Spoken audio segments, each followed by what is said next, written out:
Glória a Deus. Amado, você pode abrir a sua Bíblia, por favor, no livro de 1 Coríntios.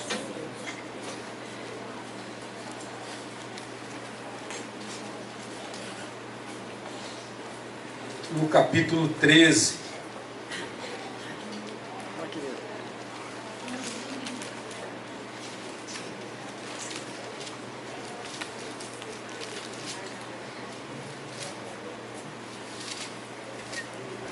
Coríntios 13. Amém. Amém.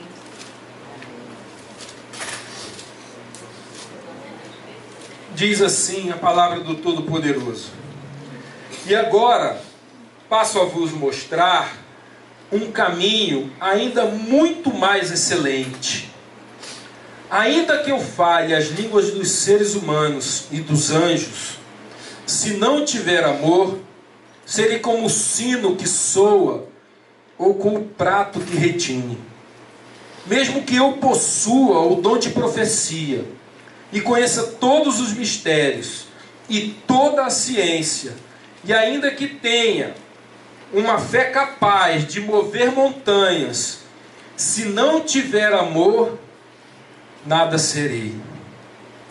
Mesmo que eu dê aos necessitados tudo o que possuo e entregue o meu próprio corpo para ser queimado, se não tiver amor, todas essas ações não me trarão qualquer benefício real. O amor é paciente, o amor é bondoso, não inveja, não se vangloria, nem é arrogante, não se porta de maneira inconveniente, não age egoisticamente, não se enfurece facilmente, não guarda ressentimentos. O amor não se alegra com a injustiça, pois sua felicidade está na verdade. Tudo sofre, tudo crê, tudo espera, tudo suporta. O amor jamais morre. Todavia, as profecias deixarão de existir. As línguas cessarão. O conhecimento desaparecerá. Amém? Feche seus olhos. Pai, entregamos esse momento nas tuas mãos, Senhor.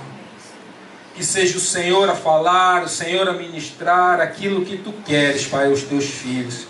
E que apesar de mim, meu Pai, toda a tua obra seja feita, Senhor. Que o Senhor alcance os corações dos teus filhos, Senhor, com aquilo que é a tua vontade, no poder do nome de Jesus. Amado, assim, ele começa essa definição de amor, e ele começa dizendo assim: e agora passo a vos mostrar um caminho ainda muito mais excelente. Ele está falando isso porque no capítulo 12, no capítulo anterior, ele estava falando dos dons. Então ele falou do dom de profecia, do dom de língua.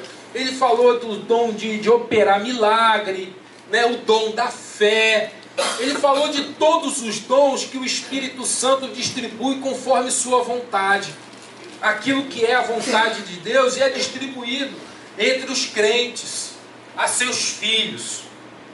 Mas ele diz assim: mas agora eu vou te mostrar algo que é muito superior, é muito mais excelente. Não é um pouco melhor, não, é muito mais excelente. É muito melhor do que aquilo que ele acabou de mostrar. E ele diz assim, que ainda que eu fale a língua dos homens e dos anjos, se eu não tiver amor, é só um barulho. Não tem valor. Não tem utilidade. Mesmo que eu possua o dom de profecia e conheça todos os mistérios e toda a ciência, e que a minha fé mova montanhas, Se eu não tiver amor, nada disso tem valor. Nada disso tem valor. Mesmo que eu dê aos necessitados tudo o que possuo, e entregue o meu próprio corpo para ser queimado, mesmo que eu não tenha ligação nenhuma com os bens ou com minha própria vida, mesmo que eu me desfaça de tudo, mas se eu não tiver amor, nenhuma dessas ações me trarão qualquer benefício real. Ele está dizendo que sem o amor, o dom não tem utilidade nenhuma, real para Deus. Real. Às vezes a gente busca muitos dons. Claro, a gente quer desenvolver os dons. O próprio apóstolo Paulo diz para a gente buscar e aperfeiçoar os dons. Mas ele diz, se eu não tiver amor, não importa essa operação dos dons. Porque somente com o amor, os dons vão atingir os objetivos que Deus quer que sejam atingidos.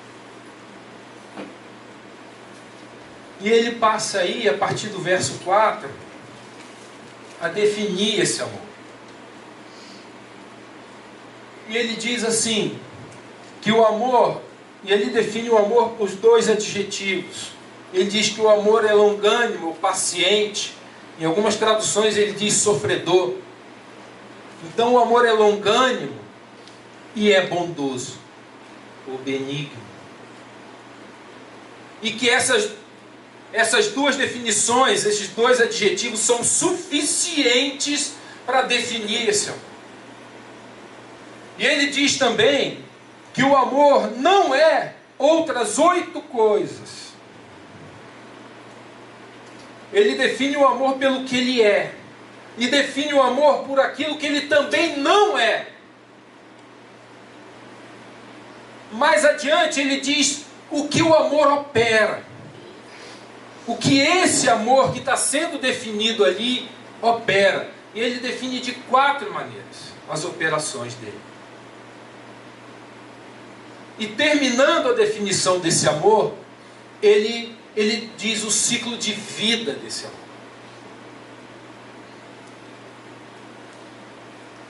Aí ele diz que o amor é paciente e é benigno. Mas esse amor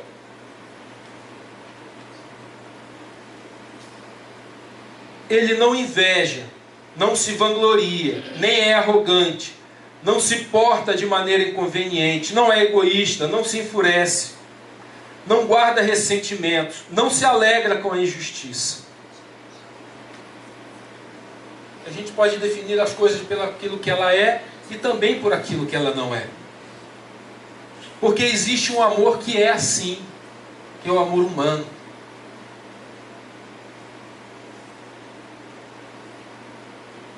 Depois ele diz como esse amor opera, tudo sofre, tudo crê, tudo espera, tudo suporta. E finalmente ele fala do ciclo de vida desse amor.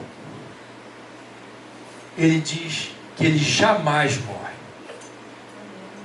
que ele é eterno, jamais acaba, não tem fim.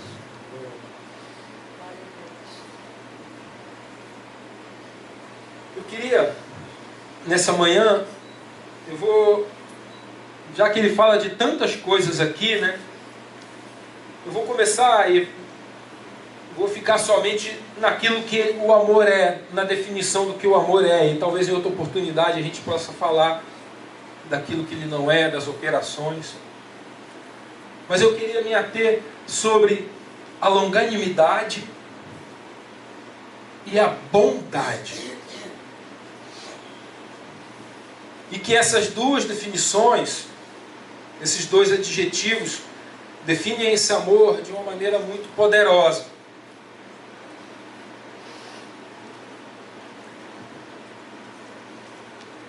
Esse amor fala da natureza de Deus, né? Lá em 1 João 4, o apóstolo João, ele diz assim, 1 João 4,7: Amados, amemos uns aos outros, pois o amor procede de Deus. E todo aquele que ama é nascido e conhece a Deus. Aquele que não ama não conhece a Deus, porquanto Deus é amor.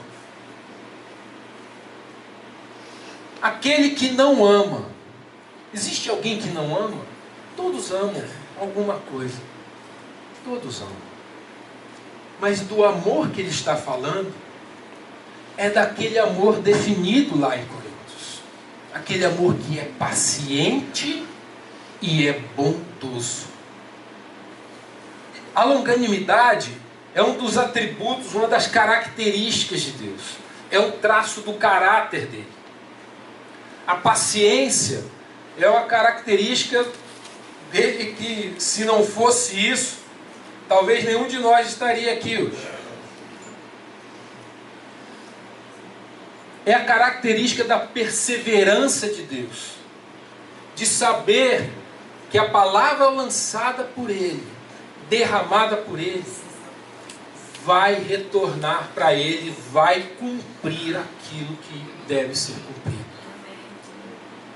Essa longanimidade, essa paciência, ela é diretamente, ela é uma filha da fé. Ela é intimamente ligada à fé, à certeza.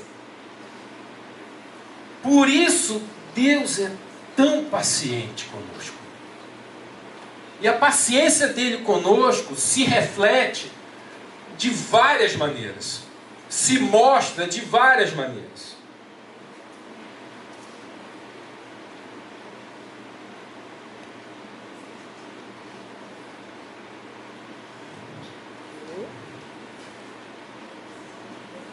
Assim,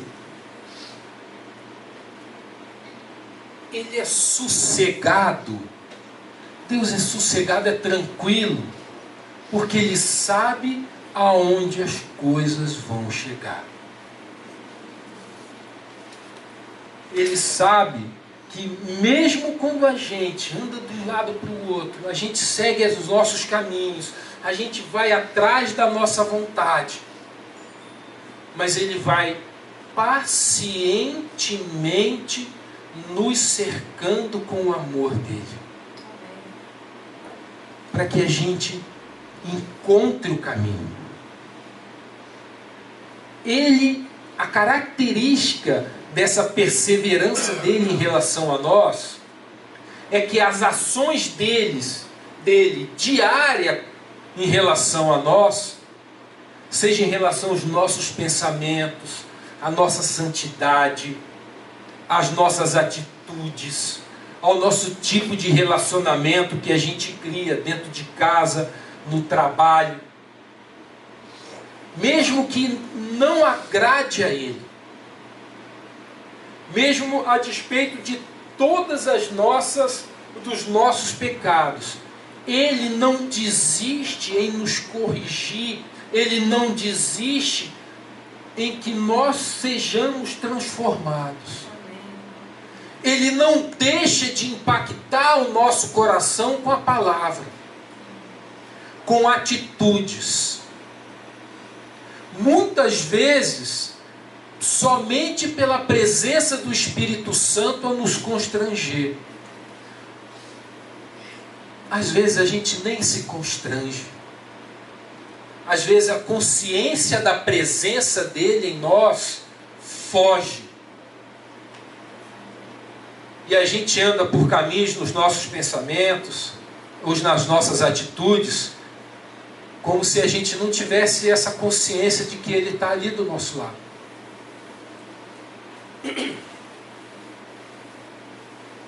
Desenvolver essa consciência da presença de Deus faz com que a santidade o andar com Deus seja mais fácil.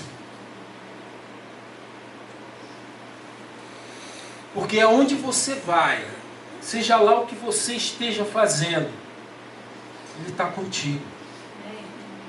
Ninguém sonda o teu coração. Ninguém sabe o que você pensa. Somente você e Ele. Se o teu objetivo é agradá-lo, essa presença dele tem que te constranger naquilo que você faz, da forma como você trata A ou B, da forma como você fala daquele que não gosta de você, da maneira como você se conduz no meio do ímpio, entre aqueles que não conhecem a Deus. E que às vezes a gente simplesmente esquece disso. Ou que a gente se molda ao meio onde a gente está. Essa presença dele em você tem que te constranger. Porque ele está ali do teu lado. Ele não te abandona. Ele não te larga. Ele não sai de você. Mas pacientemente Ele age para que você perceba isso da tua atitude. A longanimidade dele para conosco é que nos dá vida. Porque o pecado nos separa dele.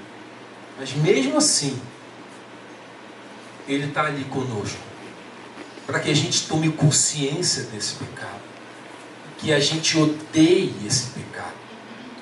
E que a gente largue esses pensamentos ou atitudes. Ele quer transformar a mim e a você. Só que essa transformação é por dentro. Não que se dê por fora somente, mas que se dê por dentro. E que destrua. E que acabe. A gente sabe que é difícil. Ele sabe que é difícil. Mas ele persevera. Ele não desiste. Nem de você e nem de ninguém. Ele não desistiu da humanidade. Por isso que Ele enviou o Filho dele. Obra de amor. A vinda do Filho fala dessa longanimidade, fala dessa paciência, fala desse amor. Percebe? Essa mesma paciência dele tem uma passagem que é do servo e seu senhor.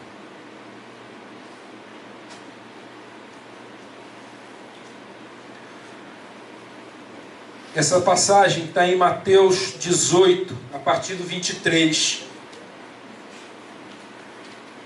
É uma historinha. Diz assim: portanto, o reino dos céus pode ser comparado a certo rei que decidiu acertar contas com seus servos. Quando teve início o acerto, foi trazido à sua presença um que lhe devia 10.000 talentos. Porém não tendo o devedor como saldar tal importância, ordenou o seu senhor que fosse vendido ele, sua mulher e seus filhos e tudo quanto possuía, para que a dívida fosse paga. O servo então, com toda a reverência, prostrou-se diante do rei e lhe implorou: sê paciente comigo, e tudo te pagarei. E o senhor daquele servo teve compaixão dele, perdoou-lhe a dívida e lhe deixou ir livre. Esse é o Deus de uma nova chance, de uma nova oportunidade. Esse é o Deus de um novo tempo. É um Deus que não te condena, quando você se humilha, se arrepende, quando há no teu coração a vontade de obedecer. Esse é o Deus que está preparado de ser paciente, misericordioso, tanto comigo quanto com você. Mas Ele espera que essa mesma característica dele, que define o amor dele, que esse amor também esteja em nós. E que a gente não baseie as nossas relações no nosso amor natural, no nosso amor humano, carnal, apaixonado. Ele quer que as nossas relações se baseiem no amor dele, porque o amor dele é longânimo, e bondoso e benigno. O amor humano não é longânimo. A gente perde a paciência com aquele que ama.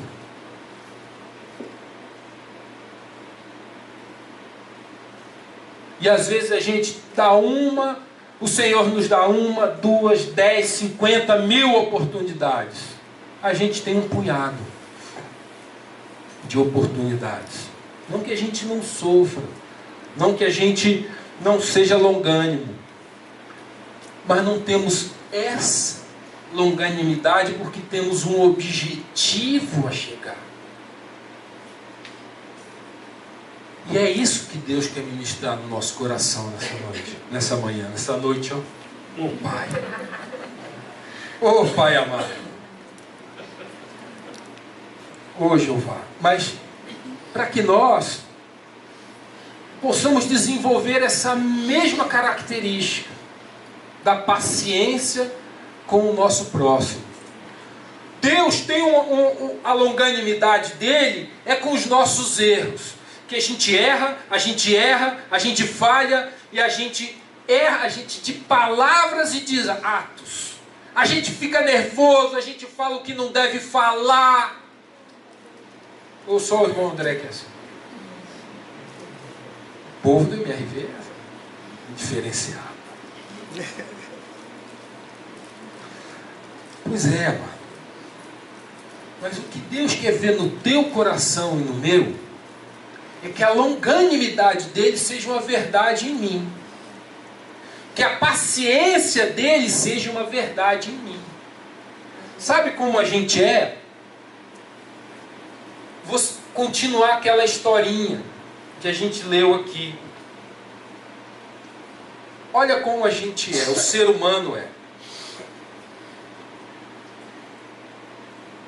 A partir do verso 28, continuando a historinha de Mateus 18, a partir do verso 28. Entretanto, saindo aquele servo, encontrou um dos seus conservos, que lhe estava devendo 100 denários. Agarrou-o e começou a sufocá-lo, esbravejando: paga-me o que deves. Então o seu conservo, caindo-lhe aos pés, lhe suplicava: sê paciente comigo e te pagarei. A mesma frase, o mesmo pedido. Mas ele não queria acordo. Ao contrário, foi e mandou lançar seu conservo devedor na prisão, até que toda a dívida fosse saldada. Deus age de uma maneira com a gente, e a gente não faz a mesma coisa. A gente se acha enganado, ainda mais no Brasil. Qualquer coisa você acha que está sendo passado por trás, para trás. Qualquer coisa você já está com o pé atrás. Alguém falou alguma coisa, esse cara aí é pilantra. Você acha que já está sendo enganado. A boa fé acabou. A gente requer de Deus algo, mas muitas vezes a gente não quer ser igual a Deus, não quer se parecer com Ele. a gente se deixa levar pelo nosso amor humano, pelos sentimentos. A gente confia em sentimento. E a gente tem que confiar em Deus. A gente não tem que ser guiado pelo seu coração, a gente tem que ser guiado pela vontade. Tem que ser guiado por Ele. Isso requer transformação para ser igual a Ele. Tem que dizer não a como a gente é, a nossa natureza, para ser como Ele, como a natureza do Pai. E essa paciência, essa longanimidade,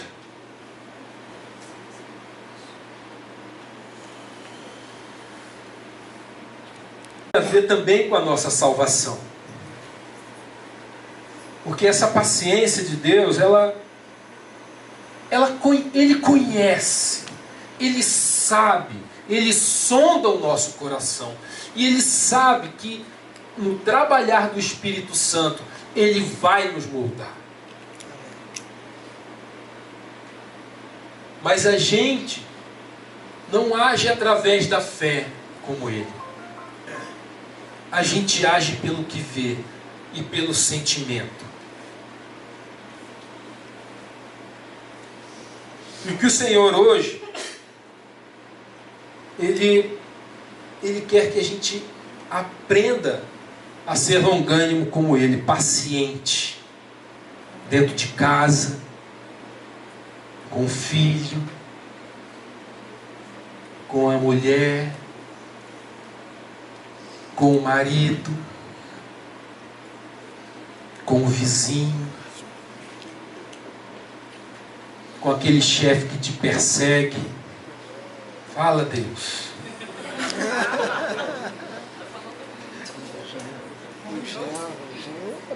Paciente. Como é que Deus age com a gente?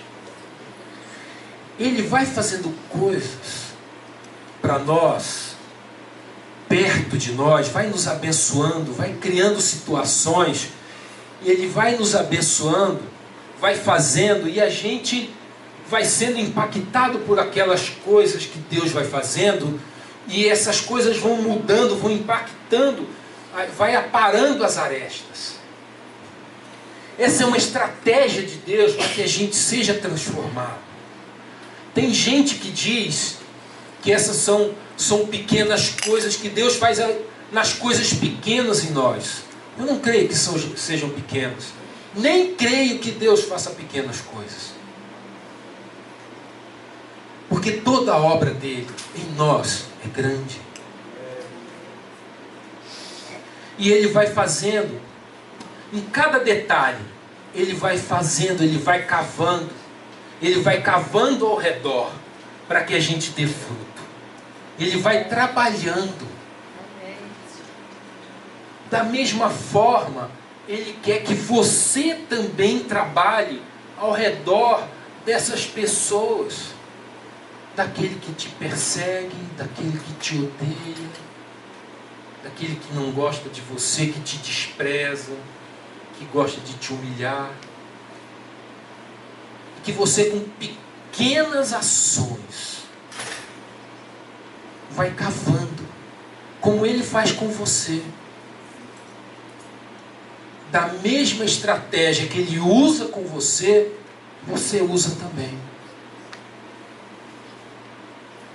Por isso que o outro adjetivo que Ele usa para definir o amor é que Ele é bondoso,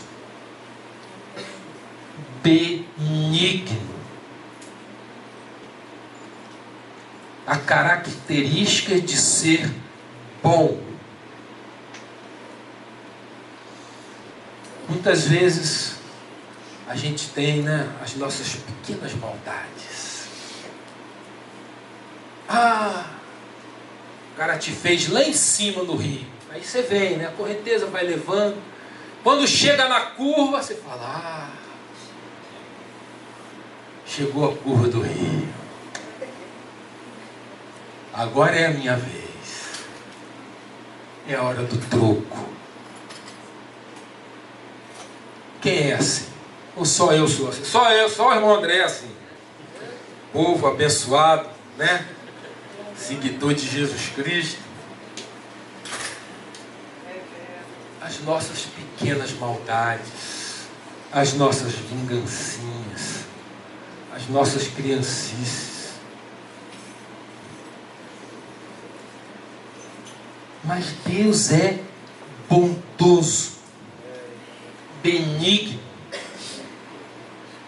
A capacidade dele de fazer o bem é infinita. E ele é bondoso em tudo que ele faz, porque ele é amor. Então, tudo que ele faz é bom. Tudo. Nem sempre é gentil, mas é bom. Às vezes o xarope é um pouco amargo, um pouco doce demais, mas é bom. É bom. E ele desenvolve isso na nossa vida, passo por passo. E o ser bom é operar a bondade. Não é ser bonzinho.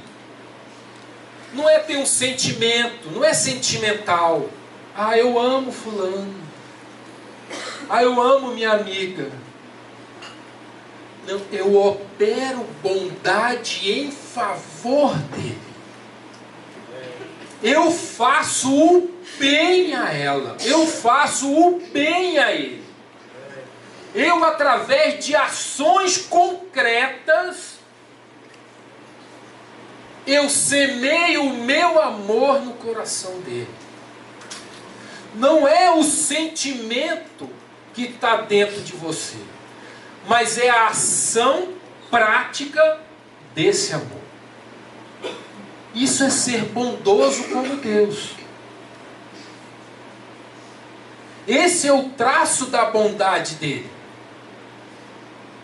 Porque é operosa, é prática. E ela se manifesta em nós de N maneiras.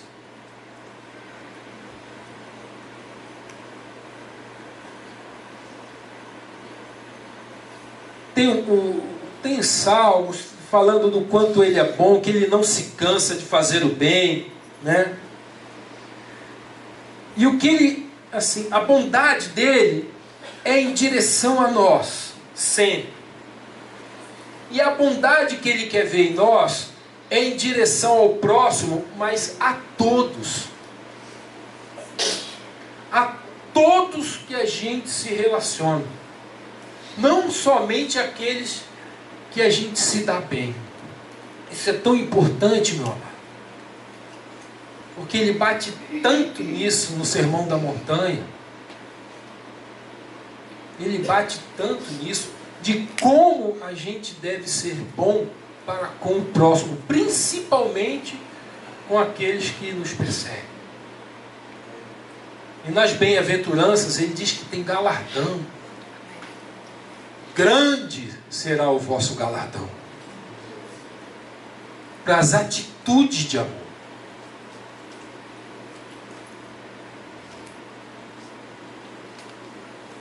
Porque a nossa natureza é má. A nossa natureza é má. A corrupção da nossa carne fez com que a natureza humana carnal é má. A gente é corrupto, a gente é maldoso, a gente se vinga. Na nossa carne habita tudo isso. São as obras da carne que está lá em Gálatas 5, 20, a partir lá do 20 ou do 18. Está lá, obras da carne. Essa é a nossa natureza. Mas o do Espírito, o fruto do Espírito, o primeiro fruto do Espírito é o amor. É o amor. E essa obra de bondade, ela se manifesta de todas as maneiras. Na palavra, a gente também vê essas obras, ele chama de boas obras. Ou simplesmente obras de Deus. A obra de Deus. Quando a gente fala a obra de Deus, é uma obra de amor, é um ato de amor para Ele, direcionado ao irmão, mas ela tem uma vertente a Deus, porque é a obra do Pai. Porque a obra que Jesus fazia na terra, Ele dizia que era a obra do Pai aqui. Tanto ensinar, quanto curar, quanto libertar. A obra que Ele via o Pai fazer. A obra que Ele via o Pai fazer é a obra de justiça que Ele fazia. Era a obra de amor. E Jesus dizia isso com muita clareza.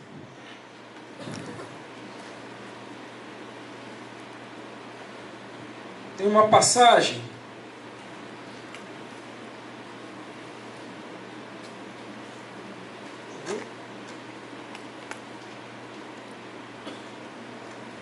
um minuto.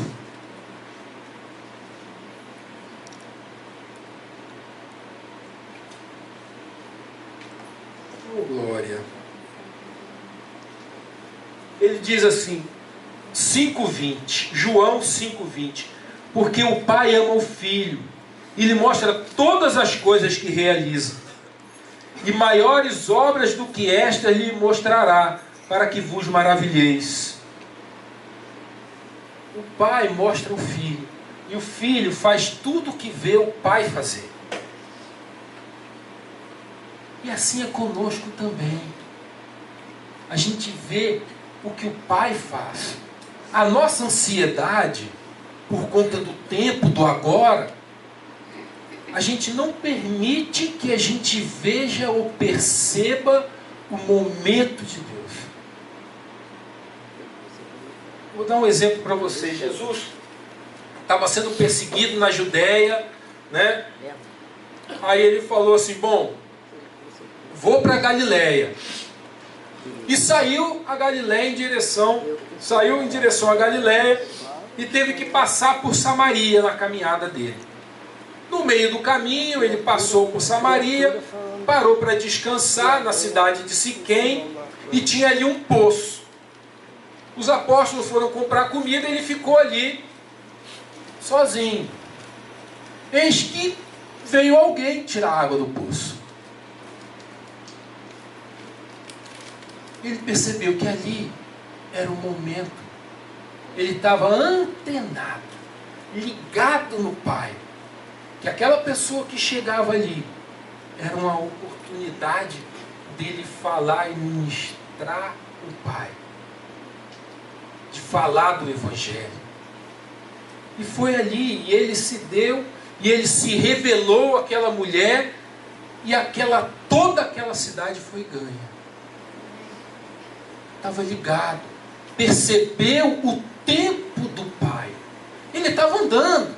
Ele falou, não, vou fazer. Talvez se fosse o André, eu falasse, não vou fazer nada, não, estou cansado, andei para chuchu, depois eu volto aí, estou cansado, agora não dá não. Deixa eu dar uma descansada aqui, pegar esse morrinho aqui, botar uma pedra para me descansar. Eu estaria olhando para mim. Mas quem está ligado no momento do Pai. Opa, lá vem aquela samaritana ali. É o momento. Ele faz o que vê o Pai fazer. Quando a gente não está ligado em nós e no nosso tempo, a gente percebe o tempo e o momento do Pai. Percebe a vontade do Pai. Onde quer que a gente esteja. Em qualquer lugar. Por isso que eu falei mais cedo da gente retirar essa variável de tempo da nossa vida. Da gente perceber o tempo de Deus. O tempo do Pai. O momento da obra dele. O momento da bondade dele. Derramada sobre qualquer pessoa, mesmo que você não conheça. Jesus não conhecia. Independente de quem seja. E essa bondade se reflete também lá em Atos. Existia tem uma história de uma mulher, Dorcas, que era uma mulher, diz a palavra, que ela se dedicava a socorrer os enfermos, a obra de bondade, socorrer os enfermos e os necessitados em suas necessidades.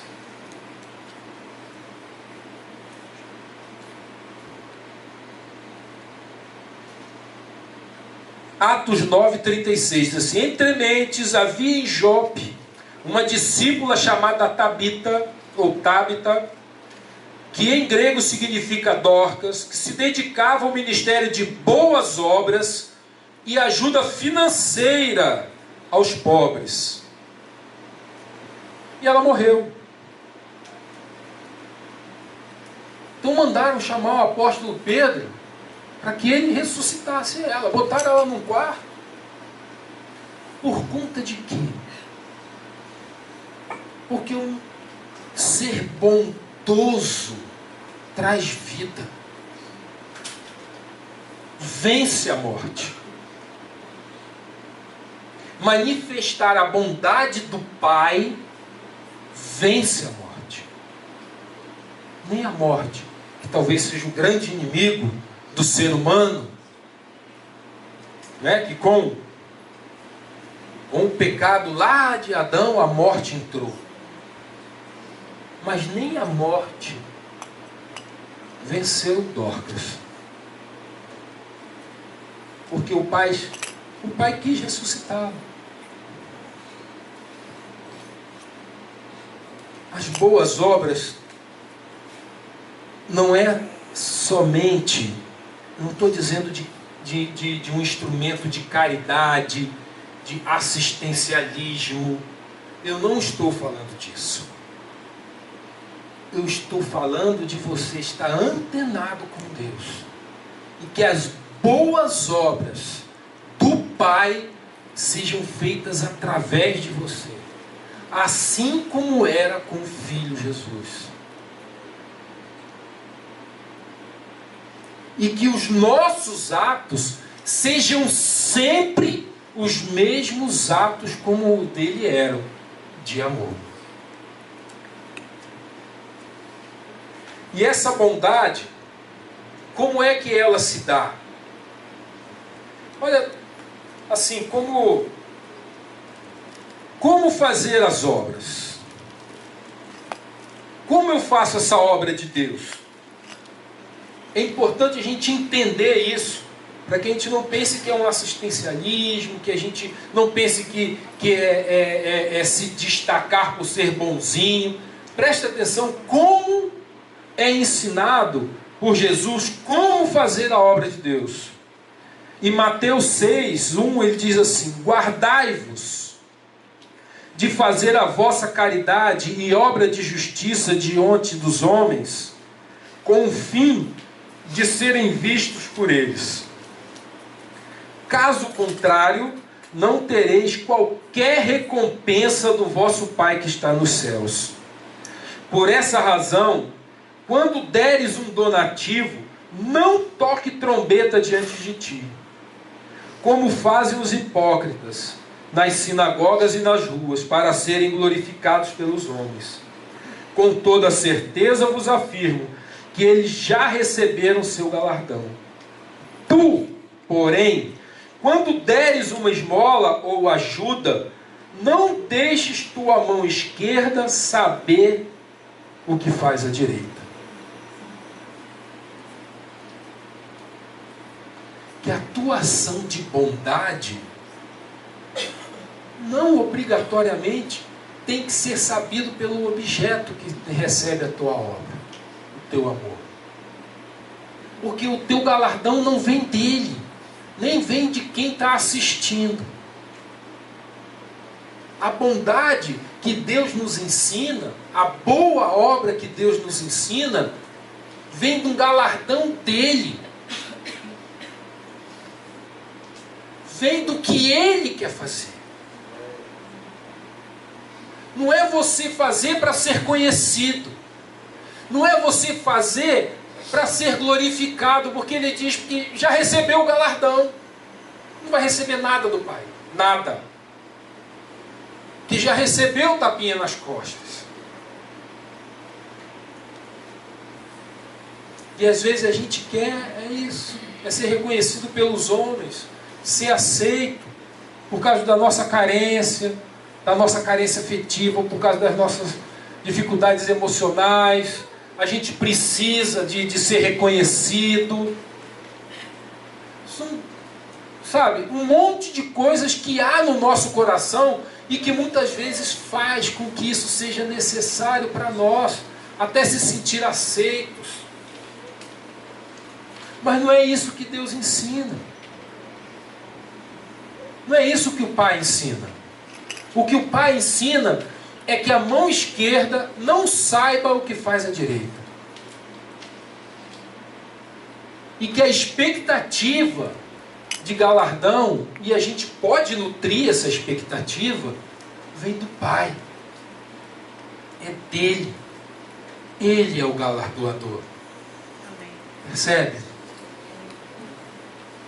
E é individual. Não é para a gente ser aplaudido, ou ser falado, ou comentado. Mas é simplesmente para o Pai ficar feliz. Pode ser que ninguém mais fique. Mas só Ele ficar feliz já é tudo, Pai. Já é tudo. A obra de Deus é essa. É como Jesus nos ensina a fazer. E essas boas obras, assim, Tiago fala das obras, né? Fala em relação à fé, né? Ali ele está dizendo que a fé sem obras é morta, mas ele está dizendo de que se a fé, a sua fé é genuína, ela é prática e ela dá fruto. A gente ministra aqui, né? O Gustavo fala muito isso, né? Que a gente pode até dar sem amar, mas é impossível a gente amar sem dar. É impossível. Então o fruto do amor, a bondade, ela é um fruto próprio desse amor de Deus. E que a gente tem que nutrir esse amor dentro de nós. Ele não é faccioso, ele é um amor diferente. Eu gostaria que durante essa semana, né, você pudesse meditar nisso e depois você pudesse ler o resto desse trecho, né, falando do que o amor não é. E que você vai descobrir ali daquilo que o amor não é, o amor de Deus não é, mas o amor humano é. Porque o amor humano muitas vezes é faccioso, ele inveja. Às vezes ele trata com maldade, às vezes ele é arrogante, ele se irrita. Então eu te pediria que você lesse esse trecho, meditasse durante a semana sobre isso. Deixe que essa palavra entre no teu coração e deixe que ela confronte o que há dentro de você. Para que você seja confrontado. E que Deus, através do Espírito Santo que habita em ti, possa falar no teu íntimo. E mudar o teu interior. Assim como mudar o meu também.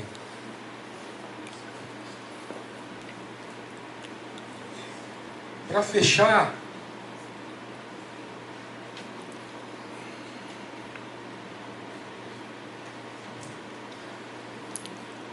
eu já falei que as